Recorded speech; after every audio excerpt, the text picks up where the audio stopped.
10 ఇంతే జరుగుతుందన్నమాట. తక్కువ 1500 2018 ఎంత అవుతుంది?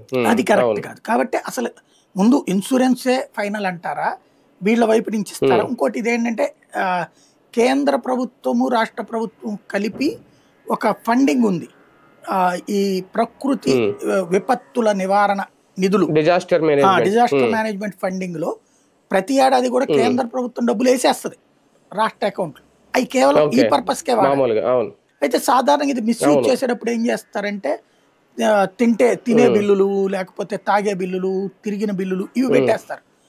ఈ వాస్తవంగా పరిహారాలకు ఇచ్చుకోవాలి లెక్క ప్రకారం. ఇప్పుడు మన విజయవాడ వరదలకు కూడా అంతే. 1 కోటి మందికి 1.5 కోటి భోజనాలు పెట్టామని చెప్పారు. అక్కడ పెట్టింది ఏం లేదు, స్వచ్ఛంద సంస్థలు పెట్టింది. ప్రభుత్వం నుంచి కూడా కొన్ని వచ్చినాయి ప్యాకెట్లు అంతే, కానీ వందల రూపాయలు చూపెడతారు. అట్లాంటి ఈసారి అయితే పునరావాస శిబిరాల్లో భోజనాలు పెట్టారు ఖచ్చితంగా. టిఫిన్ కానీ భోజనాలు దానికి కొంత ఖర్చు ఉంటుంది. అవి దీని నుంచినే చూపెడతారు.